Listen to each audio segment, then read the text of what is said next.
少年ジャンプス。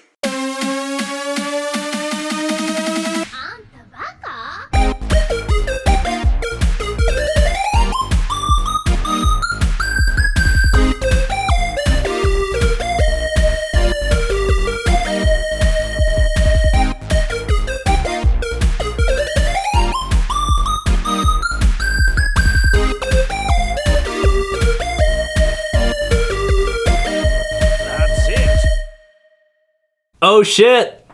What's up? Welcome to Shonen Chumps, the only anime podcast on the gosh darn internet that features the three of us. How's it going?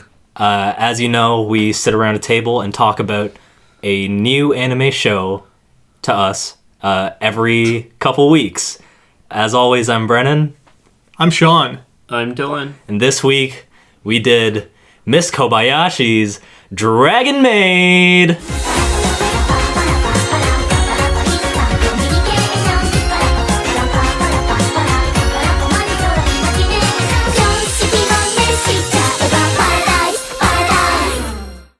Anyways, great track. Yeah, amazing songs. all really fun, all really happy. How are you guys feeling? Are you happy? Are you ready to fucking talk some Dragon Maid? Dragon Maids. You just vomit. I just yourself? almost puked, but it's okay. It's fine. We're doing coughing up fur balls. We're doing the damn thing. All right. I want to start off the discussion by saying that every character in the show is outlined in brown. Yeah. I think everything in the show is outlined in brown. The classic Maybe even every Sean character. outline discussion. Damn. Yeah. I'm glad that Dude, you have I such a missed keen it eye for again. this. How? Oh, this one I thought you guys would say it before I did. I feel thought like you would have picked I- up what? I- immediately. You jumped in a I know. minute in. How would you say it before you? How would you say it before you?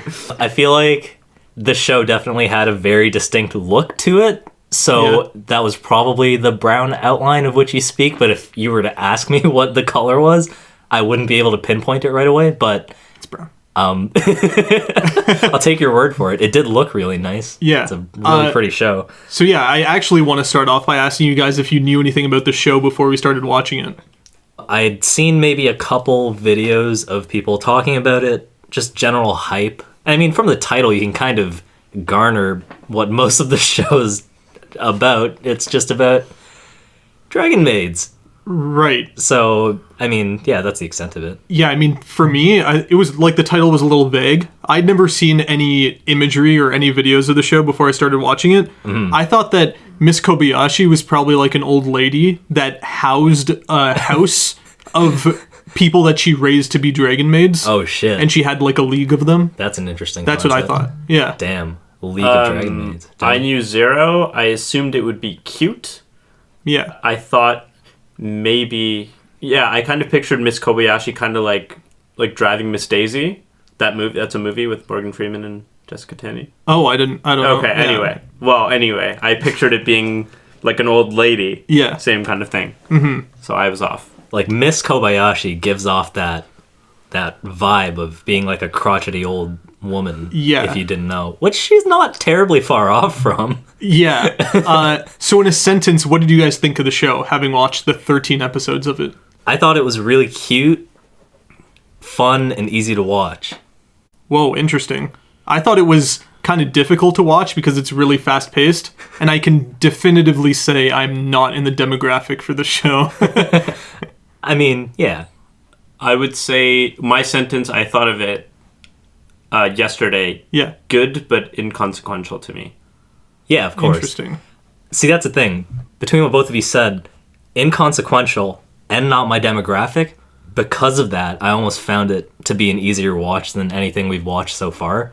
Just because it's so far removed from the things that I generally like and watch, it was just super easy to turn on, laugh at, and then turn off and be like, all right, that was a good 20 minutes. But something that you would be invested in, wouldn't that be easier to turn on? Like, I don't understand exactly what you mean by that. In a way, because, like, if you're invested in something, like, that's super dense plot-wise or whatever, sure that you might have more of a drive to, but this is just so simple and so stupid that it's just like, yeah, it's no problem. Now, what about something like Mob Psycho 100, where it's something you'd probably be invested in, but it doesn't have like a really heavy plot where you're like, oh my goodness, I got to see what happens next. It's just like a story of a sweet boy who's got powers, right? Sweet boy. Sweet boy. I'd say so. I just like that term. It's funny. Sweet boy. Yeah. I guess I feel like that's what we're gonna call every character that falls into the mob category from now on. It's a sweet boy. I guess that's inconsequential in a way. I mean, I could almost draw parallels between mob and this in that regard. I mean, I don't think the message was as strong this time around. I don't feel like there was like, I mean, I think there is a big message that this show is kind of getting at that we can kind of talk about later, but even then it's like super diluted by just all the silliness. Yeah, the only thing I meant by it was just kind of like something that's fun and easy to watch. Like that, I just want to know how that stacked up, because you said the way it was easy to watch Kobayashi. I would think that something you would enjoy would be like double that. I mean, I did enjoy this. Sorry, that's rather, the thing. that's your demographic or something that you really care about. Don't get me wrong. I did enjoy this. Yeah. I thought I it was did too. a lot of fun to watch. I'd say that even though I felt like I wasn't part of the demographic of people who would generally watch this, I did enjoy the show. Does that mean I'd watch season 2? I don't know. I'd be skeptical, but I did enjoy season 1. If I had like free time, I feel like, and I just heard season 2 had dropped or something, I'd check it out. Be like, yeah, sure, why not? Yeah, I wouldn't recommend this show to anyone who's not like a huge weeb already. Like, this wouldn't be the show. Be like, this will get you interested in anime.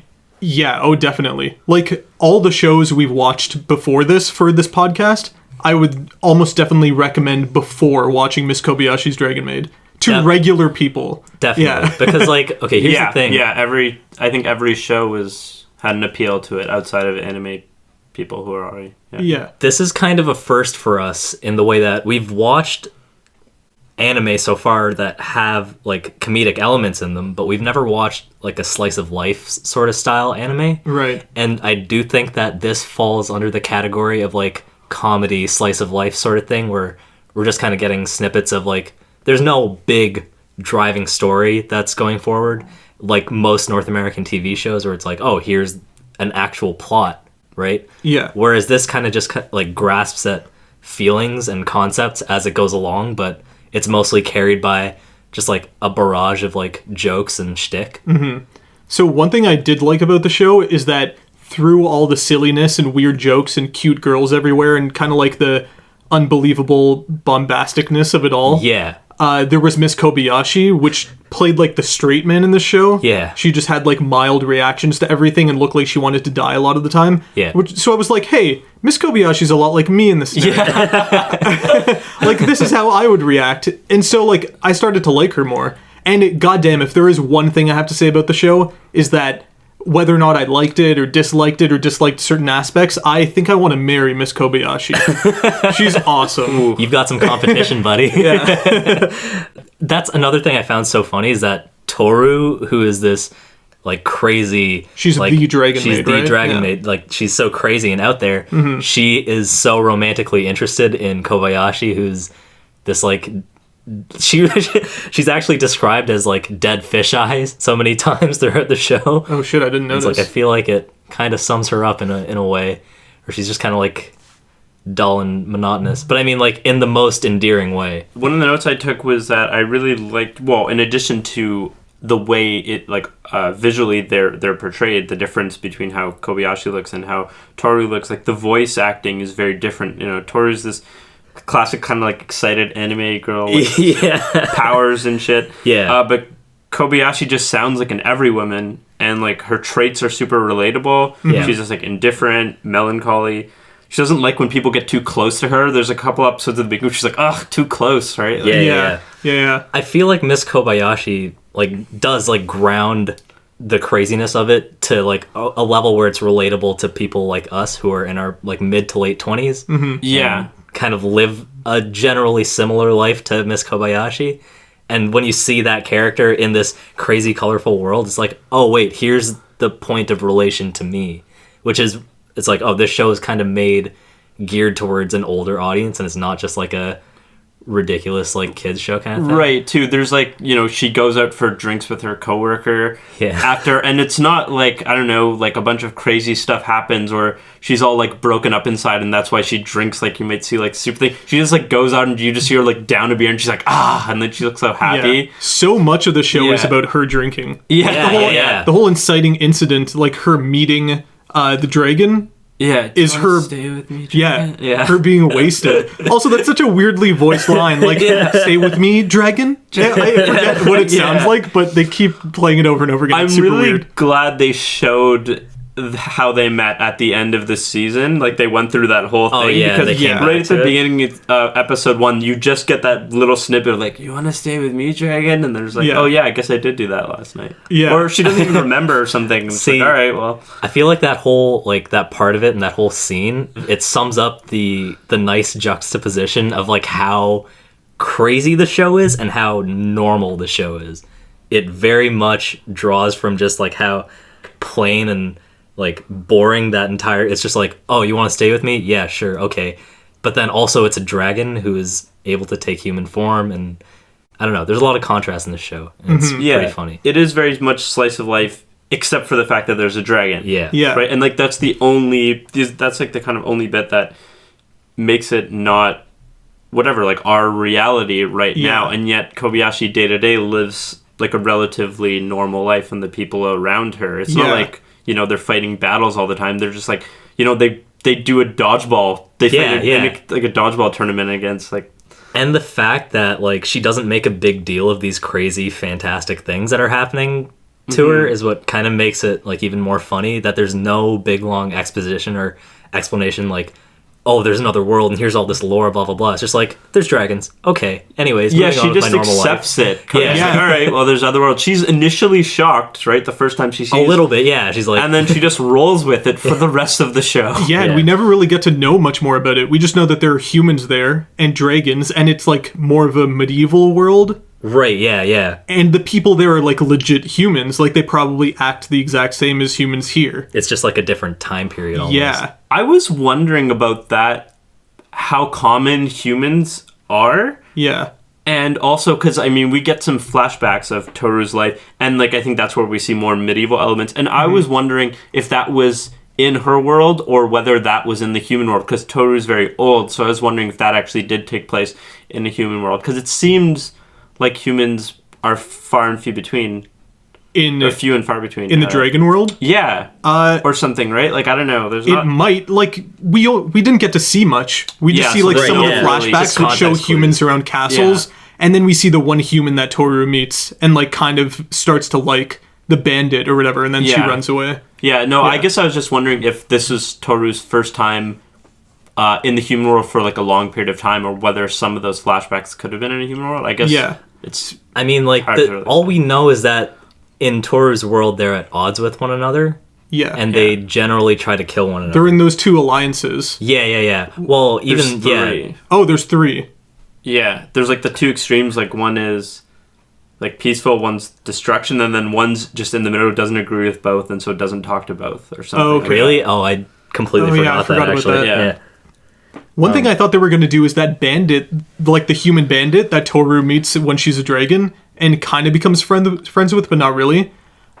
She says something like, oh, I hope I see her again someday. Yeah. I thought that bandit was going to come to like the Earth side and meet in the last episode. Because it seems like that's what they were alluding to for the last episode, but Yeah, it wasn't what happened. me too. I was Also, wondering about that. That bandit looks suspiciously a lot like... Riko Saikawa. Yeah, big forehead.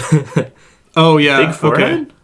You didn't notice her forehead? Yeah, you didn't notice Riko's big forehead? Riko's gigantic reflective forehead that Oh, yeah, light shines off of right, and I remember blinds it being people and shit. reflective, yeah. That was one of the best gags in the show. It only really happens, I think, in episode 4, but whenever she's shown, there's like a gleam on her forehead. Yeah.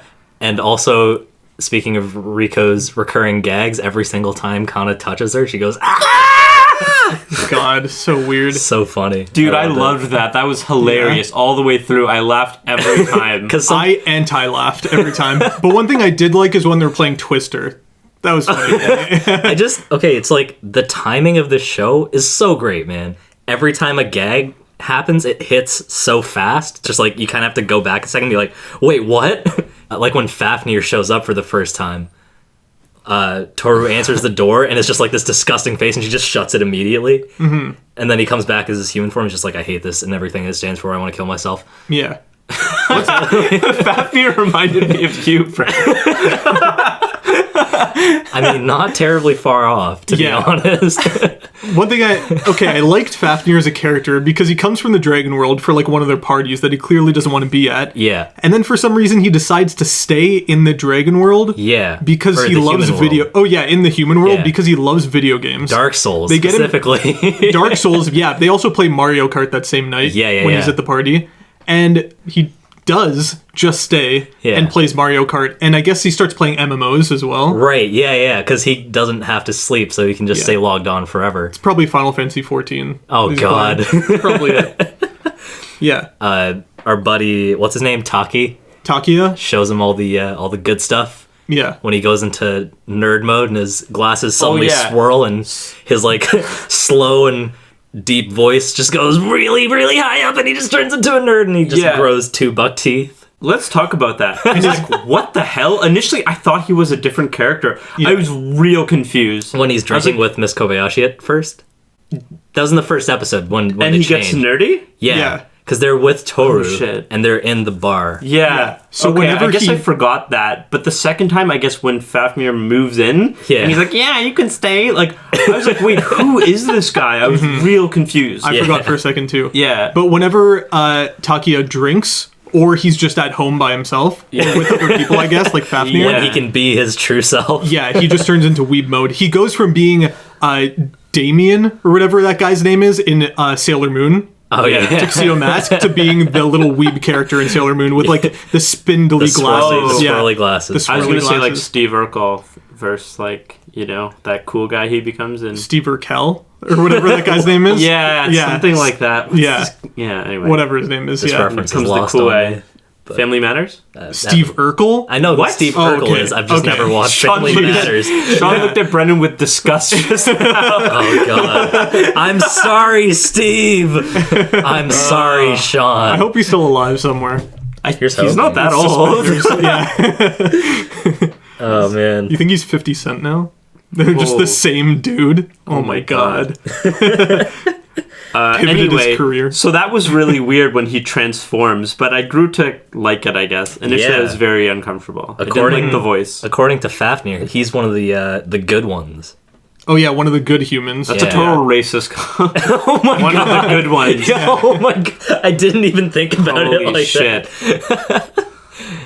Yeah, fuck it. They're a bunch of racists. Do you like spicy food, Brennan? I love spicy food. Oh, shit, okay. Why?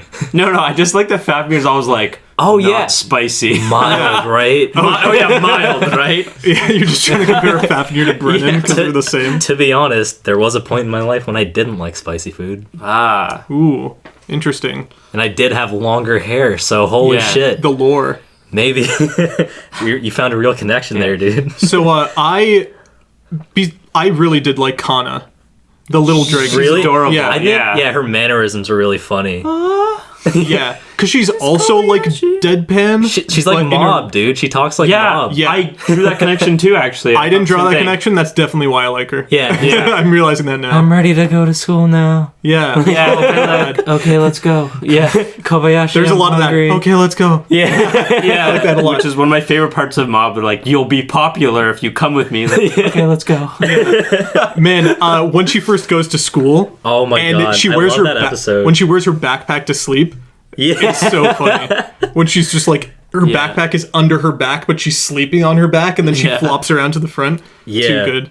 Kana's adorable. Yeah. Also, okay, something that popped up in that episode, and generally in a bunch of other episodes, it's when Toru has these like flashbacks to her medieval world, and they show up on screen as like this really intricate like woodcut drawing with like all this lore and shit, but then it's just contrasted with like a chibi head of her like being like, haha, and then we kill humans. It's like, like when she calls I think Lukawa to talk about like hygiene, she's like, what's hygiene? And she's like, oh, you know, when this serpent bit the tree of life and Yggdrasil stopped it, it's kind of like that. And it's like shows all this like crazy imagery. And it's like, she's like, oh, okay. It's like, I don't know, I find that really funny. Her calling time it for happens. advice was really good on that subject, because I think before we meet Fafnir, and Kobayashi goes to work, she's like, oh, what should I do if someone comes to the door? And then she calls Fafnir and he's like, kill them. Kill anyone who tries to steal your gold. Yeah. It's great. It's fucking so good. I love that. Oh, Anyway. man. Wait, when does that happen? It's in episode 1 when Kobayashi like goes to work and Yeah. then Toru's just at home. Yeah. And then I think she's like trying to decide like if someone comes to the door or if someone tries to like break in. She asks Fafnir what she should do. I think you keep saying Fafnir, but it's Fafnir. Is with it? an N, yeah. Oh. Yeah. Well, that changes. Wait, That changes Nothing. everything. but that phone call is different from the phone call when the phone is ringing, she picks it up and he's like, kill everyone, kill the family. There's a lot of that happens. No, it happens a couple. Yeah. That happens another time too, I think. No, I'm just saying like that is not Fafnir. Right? Those are different phone calls. I think they're both Fafnir. Really? I don't know. All I know is in episode 1, she says, I'll just ask Fafnir for help. And Yeah. then- Oh, I didn't notice that. 'Cause that's one thing I want to bring up is that in the first episode, she gets a phone call, picks it up, and he's like, kill everyone's family, kill all the humans. Yeah. And then that doesn't happen again until I think the beach episode. Oh. When Kobayashi brings up her family. Right, And yeah.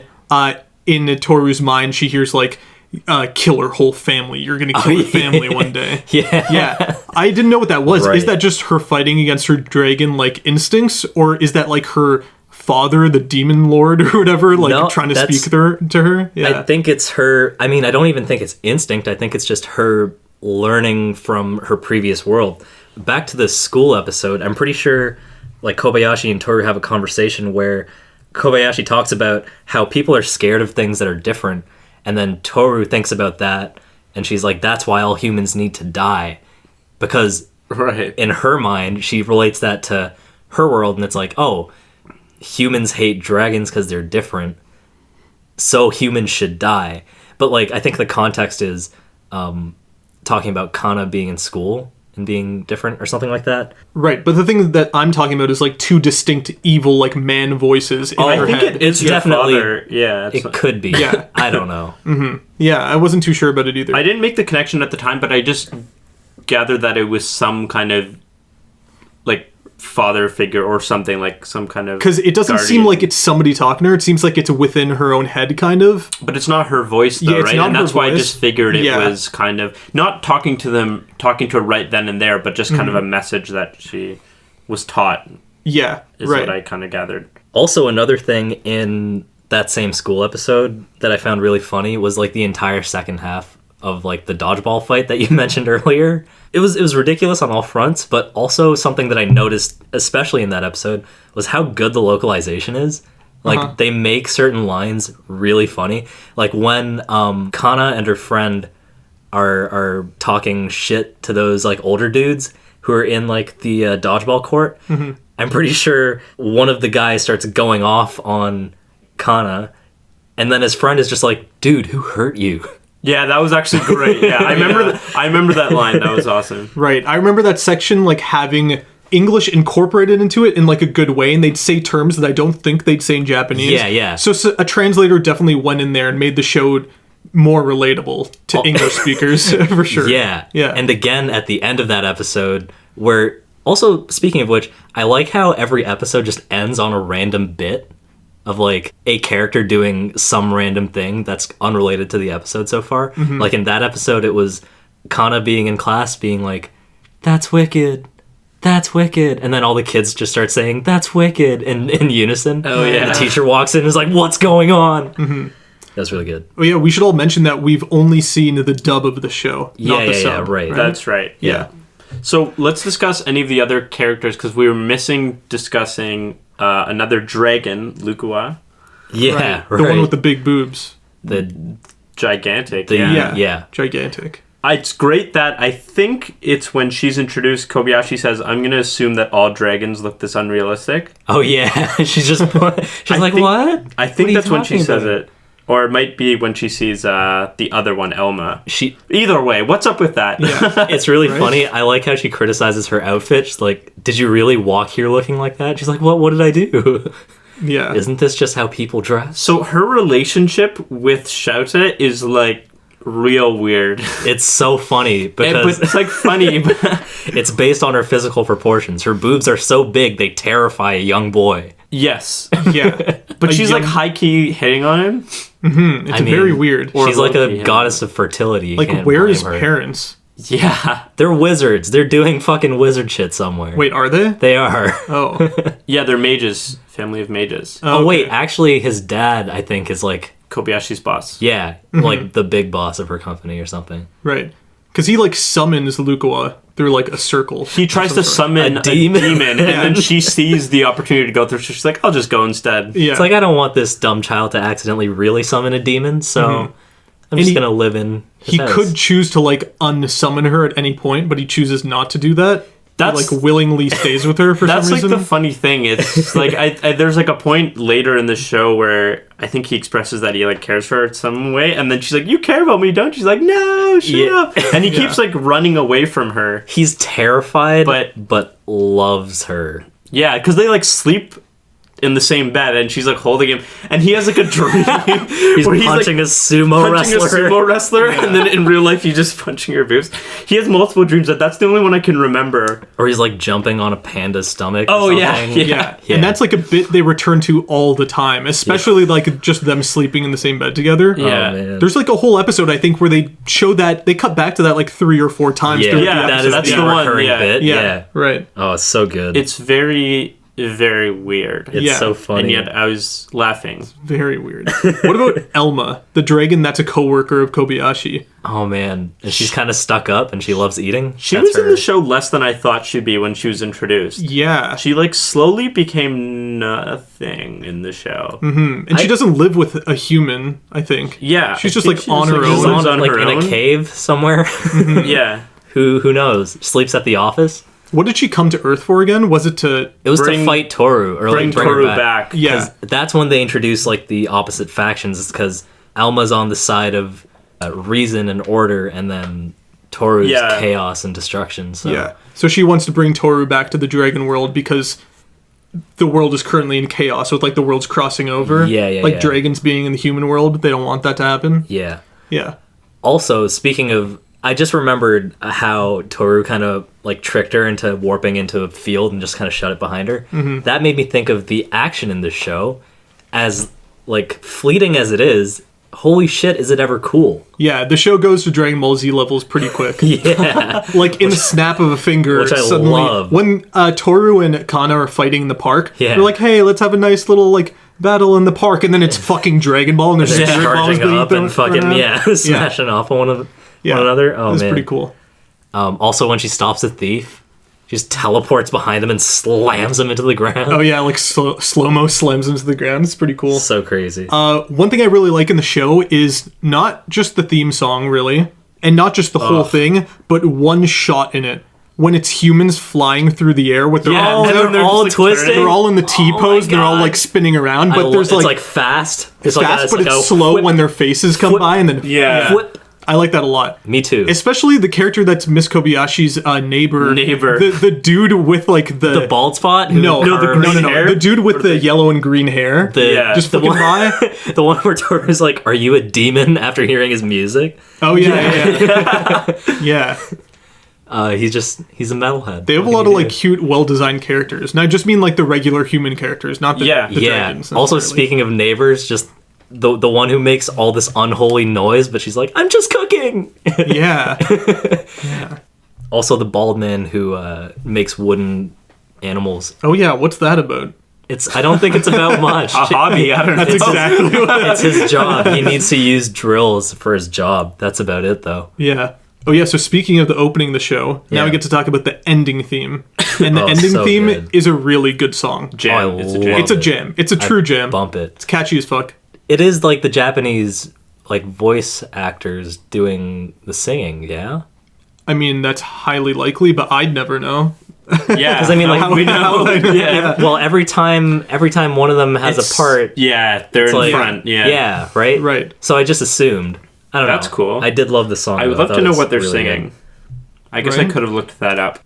So the show, it seems like especially in the last episode, they ramp up this theme of like family. Right. It kind of gets plot heavy at the end. Yeah, it seems like the whole season is roughly about that, but mainly just the last episode, and I guess the first episode. Yeah, there's a bit throughout, and that's actually something that I wanted to mention too, because I felt like even though that this is like a fun show and it's pretty light, Yeah. I think they used Toru being an outsider to discuss some things about human nature and like families and stuff like that. Like, because Yeah. she asks Kobayashi, it's like, "Oh, do you see your family?" She's like, it's like, you know, I had a normal life. Like, they helped me get through college.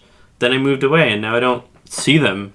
And I thought that was like really super interesting. And Yeah, definitely. I'm sure that's like reality for a lot of people. Yeah. Oh, totally. And it's like the relationship between the two that causes them to visit her parents at the very end of the show. Yeah. You don't get yeah. to see that, but like you assume it goes well and everything. Right. Yeah, like even in episode 7, which was the beach episode, which I was going to write off as like a fan service episode, it does get very real when they are like talking about like growing up and what it means to grow up. And I think Kobayashi says something along the lines of that, like, no one ever really does grow up. You just start being an adult when you have to. Yeah, that's right. I wrote that down too. I thought that was really interesting. So there's these weird tidbits about what human nature is like, or like Adult life, or like what becoming life like an is adult. like. Yeah, they hit pretty hard like a lot of the time, and I was like, oh wow, this is unexpected. And now I'm feeling really introspective and kind of sad and gonna get lost in my existential doubt. And then it brings it back with a fucking cute gag, and I'm like, okay, Yeah. here we go. So the beach episode is split with the episode where they go to like a Comic-Con kind of thing. Yeah, Comic Cat, which is Yeah. actually a real thing. Oh, is it? Okay, Yeah, I had yeah. no idea. And so people, when Toru switches partially into her dragon form, she lets her tail out and the wings, and people start taking pictures of her. And Toru is kind of, mesmerized by the whole event. Yeah, right? yeah. And like all these people coming together. And she asks one of the photographers, she said, like, it seems like there's something with a lot of power drawing people here. Do you know what it is? And the photographer says, I'm not sure, but it's for sure special, and it's here only in this moment, so we might as well make the most of it. Like, whatever it is, it's making a lot of people happy. Yo. And then she thinks about Kobayashi, and she's like, yeah, like, I just need to, like, take in this moment. And that was just, like, unexpectedly out of nowhere, just getting, like, introspective and, like... You want to know something? It hits you hard. I made the same note about that same moment because Yeah. I was like, wow. First of all, they captured like the con setting very well, and also the allure of cons at all. It's like, oh, all these people getting together, celebrating this thing that they like. Yeah. Whatever it is that's bringing them here, it's like, it's a beautiful thing. And I was Yeah. like, oh wow, that's like something magical. I'm glad that they captured that so nicely. Right. So it seems, especially in the last episode, Toru decides to stay with Miss Kobayashi, even though she knows that Kobayashi's going to die, like, pretty soon in terms of the length of Toru's life. lifespan. Yeah. Like, even her father brings this up, but she still decides to, like, the trope of it's better to have loved than lost than never to have loved at all. So Right, she yeah. decides to, like, stay with Kobayashi at least until Kobayashi's life is over. Yeah. Yeah, that's very interesting. It seems like Kobayashi realizes that that's what she wants with her family and everything too. Like, even though her parents will one day die, she wants to go and see them and spend as much time with them as she can before, I guess, they're gone. Yeah. And maybe the show is about doing that with, like, everybody in your life. Like, as long as you have the moment to spend with people and chill out, like, you might as well do it now before, like, all your friends die off and everything's Yeah, over. it gets unexpectedly deep a Now, lot of times. And they actually hint at that, too, that Kobayashi's going to die. Like, earlier in the season, they, like, mentioned it a couple Right, Yeah. yeah, times. yeah. I do want to say that I feel like this theme is definitely tacked on. I don't think the show does a Oh, you really think good so? job of, like, trickling it in and have it be, like, fundamental. Wait. I think it just, like, kind of throws it on there a little bit. See, A little rushed. I did pick up the same theme at the end of the day where it was like, enjoy the time that you have with the people in your life because the little moments is like, that's what life is at the end of the day. because there's no such thing as forever. Everything and everyone dies at different times, so who knows, right? I definitely got that. But when I did see that at the very end, I didn't feel the same way. Because in a way, what this entire show has been up until that point, it's just little life moments.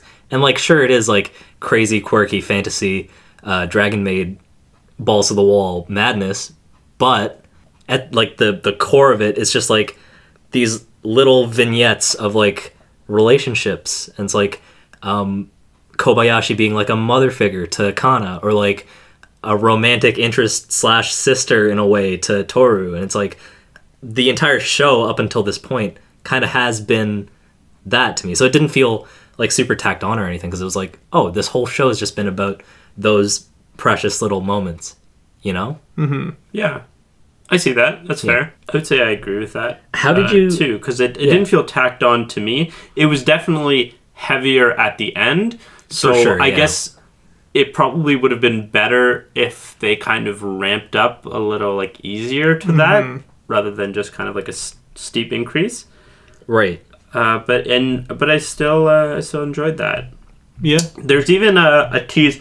I can't remember exactly when it happens. I do think it was in the last episode or toward the end. I think Kobayashi like sees on his screen two like newscasters are talking about an animal dying. Something just it's not exactly this, like, oh, the dog lived till like 14, like, oh, that's so sad. It's like, well, it's a long time to them, like, it's right, like relatives. So it's like to Kobayashi, to Toru, Kobayashi's life is short, because she's been around for so long, but Kobayashi will live a full life. Exactly. In her eyes. How did you guys feel about like kind of the climax at the very like end of the episode when her dad appears and stuff like that? See, now that felt tacked on to me. I felt like the whole last episode, maybe even the last two, were just them scrambling to get in plot points that they wanted to wrap up. I felt like that was really weak. The dad coming. I liked what they were going for. I just think it should have been like the life thing that you said was heavy at the end, and they tacked on. Like, I think this was the biggest issue with the show, the ending. Right. I actually thought that episode 12 was just going to be the end, where they show Kobayashi and Toru meeting like in detail for the first time. I was like, oh, it's going to come full circle, and that's going to be that. I felt like that would have actually been like a strong place to leave it. But when the preview for the next episode came on, and it's like, oh, her dad shows up, or like, it wasn't even the preview, it was like the last scene at the end, like her dad pops into reality, and you don't know it's her dad, you just know it's like a big menacing dragon. I was like, oh shit, this is interesting, I wonder what's gonna happen. But then it kind of, like, I mean, again, I mentioned this before, there is a lot of contrast in the show where they're putting like elements of, like, even visually, just like really like crazy dynamic, like shonen style, like action animation with like weird cute characters at the same time. And that was what was going on at like the scene where they're confronting one another. Like Kobayashi's trying to talk her dad out of his like viewpoints when he's in dragon form. This is like at the very end I'm talking about. Right. And even then I felt like it was kind of like weird with the pacing, and it was just uncomfortable to look at, and it felt uncomfortable because of like the dialogue that they were having, and the fact that Toru just kind of like at the beginning of the episode she just kind of dipped for a while, and then Kobayashi was like, oh well, I guess she's gone, and then she comes back and she's like, oh, I guess she's back, and then they have that confrontation again. I don't know, I just felt like it was weird. I didn't like it. Yeah, I think episode 12 was pretty good, and they could have ended the series with 12 and then just maybe added on the fact that they go to visit her parents, Kobayashi's parents, and like that would have been a more satisfying ending to me. Yeah. Right. Yeah, for sure. Right, but I guess there would have been no conclusion to the demon voice that Toru keeps hearing. Where it's like, save it for season 2. I don't know. I don't think there is a season 2. When I looked into it, it looked like they covered most of the manga in the 13 episodes that we saw. Well, then I'm not pleased with the execution, I guess, of 13. But there could be a season 2. Yeah. Yeah, especially because it's a popular show. Yeah. Do you guys know what was up with Saikawa, or like Riko's sister, the maid? That's like her sister, but being a maid? Georgie. Yeah, Like pretending being a maid. I thought Yeah. that was kind of funny. That's weird. I didn't fully realize what was going on there before I looked up what every character was at the end of the show. Right. Yeah. I think she's just like also a MAID fan on like the level that Kobayashi's on, which is why they kind of connected to one another, because as soon as Kobayashi saw Georgie, she was like, oh my god, you know what's up, your costume's accurate, it's not just some cosplay bullshit. And then they like dip and just fangirl with one another, I guess. Yeah. I mean, she's not a terribly important character. I don't think No. she needed to be there at all, but Yeah. It's just interesting to have. Yeah, what are they Yeah. trying to say about maids in the I have show? no idea. Can I ask that? Like, I mean, I know. I feel like this show is a lot of not saying much. It's Yeah. just fan service for different niches. Right. The only thing they're saying is about friendship in this lifespan thing. so wait, where do you see the fan service for multiple niches? Like for MAID? big boob niches, cute girl niches, maid niches. Oh, okay. Fucking staying home and being a gamer weeb niche. Right. Okay. Fantasy. Fantasy, being a little boy and having your caregiver, or no, I don't mean that. I don't mean that in an incest way. I mean that in like a babysitting way. Oh, God. I took a note of every title of every episode that I want to read right now because they each have a title and a subtitle. Yeah. Yeah, so I'm going to read them off now. Let me know how you feel about any one of these. So the first one is the strongest maid in history, Toru. Well, she is a dragon. So stupid. That was, I feel like it was one of the weaker ones, but it was the first one, so, Yeah. give it a Second pass. dragon, Kana. We're totally spoiling here. They were totally spoiling there. I wish they hadn't told me there was another dragging Shonen. Because like when I was watching the second episode, I was like, well, do I even need to watch this episode now? Because now I know what's happening. Mm-hmm. Kind of showing up. True. Start of a new life. That doesn't go well, of course. It doesn't. There's a lot of noisy neighbors. Yeah. Kana goes to school. Not that she needs to. Oh my god, it's so silly. Toru's real world lessons. She thinks she understands it already. Does she? That's definitely what it wants you to say in your own head right after you read that. Home visit and homes not visited. Oh, shit. What's that going to be? Summer's Staples, the fan service episode, frankly. Best title. Best title, but it wasn't really that much of a fan service. I know, but Which I one was liked it. this? Was this the... That's the beach The episode. beach and Oh, the okay, Comic Con thing, whatever that was. Wait, are those both the same episode? Yeah. Yeah. Oh yeah. god, I forgot that. New Dragon, Elma, she's finally appearing. Fucking finally. Oh, I liked that title too, actually, because we keep seeing her in like the opening song. Yeah, and yeah. And I think they show her in one clip Did in they? one of the early episodes. I don't didn't know. pick They up might. on it if they Oh, did. maybe not. Kept you waiting, huh? Sports Festival. There's no twist or anything. That's for real. Yeah. There is no twist. It's just a sports festival. Now, what is this word? Troop Dragon on stage. They had a Oh. troop name, huh? That's like the The Christmas stage episode. show, right? Yeah. Where they pull it for the older people, the elderly people. right, Yeah. yeah. Actually, that episode was great. Anyway. Oh man, Fafnir the director. Oh, yeah. Year end. New year. No Comic-It bit this time. Oh yeah, because there's a winter comic hit, and then Oh, that's pretty funny. Though. Taki's just like, I was a comic hit, but it just happened. Oh, yeah. And he tries to sell his work again, and nobody buys it again or something Fafnir, like that. no one Yeah. buys Fafnir's Yeah, curse that's right. manual. And then he Yeah. makes a second volume. Yeah. but Taki's famous. Yeah, Taki's famous. Toru and Kobayashi's impactful meeting. We're raising the bar on ourselves.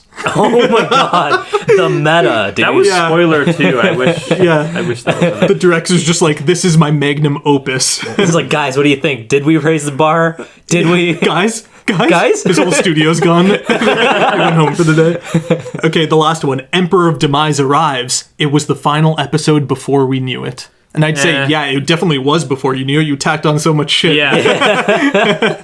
Thanks for fessing Oh up. man. Yeah, so that's it. That was one of my favorite parts of the show, I is did the like that. subtitle. to I did every- like yeah. that they did that, but I wasn't crazy about the episode titles. Right. I mean, Again, I thought a few it of them was I liked a lot. right. I thought it was funny, but it was no like mob ending credit. Yeah, it did remind me of Mob, though, yeah. Oh, yeah, like the characters at the end of each episode having something to say. They kind of did that with this. Like, a little bit, in the episode previews, the characters would say something about blah, blah, blah. But they do that in a lot of fucking shows, let's be honest. Like Cowboy Bebop, blah, blah, blah. Spike, everything. What are you talking about? Yeah.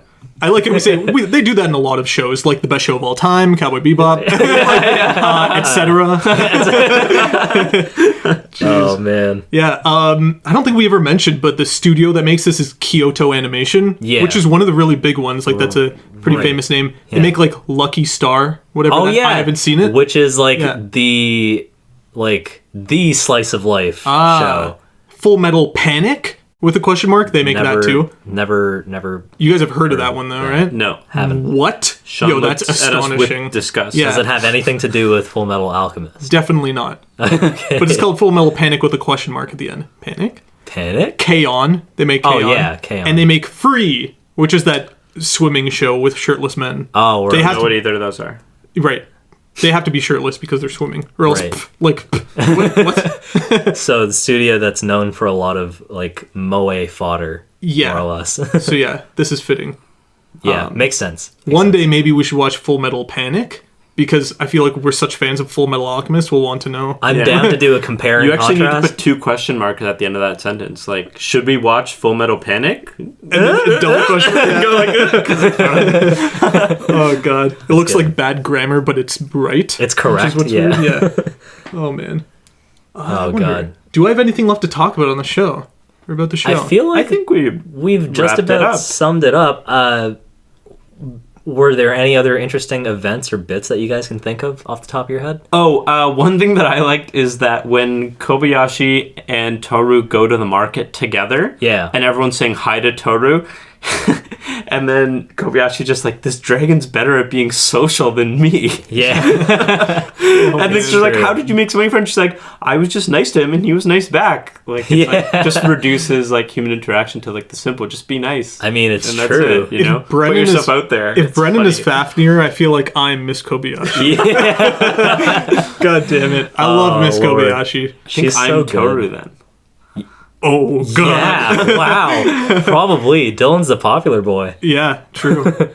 I'd say I'm the most, like, friendly, being like, oh, hey, how's it going? I don't know about popular, but... Have you ever tried to dismember yourself and cook it into food that you serve someone?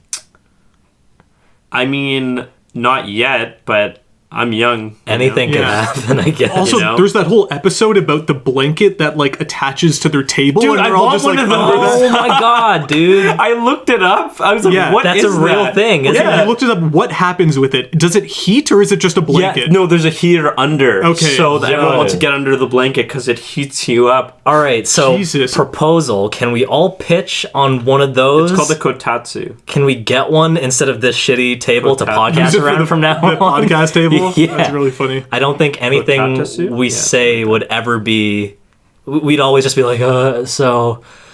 Full Metal Alchemist, am I right? Like, talk about the weird is difference opium between... coming out too? I don't know why are we high in this? It's such a weird difference between cultures, like that and this. Like, obviously, I understand the feeling of being warm, but but just the excitement over this table that heats you. Dude, like, I hate the cold so much that I fucking spiritually relate to that level of enjoyment from being warm. Whoa. Shit. Yeah.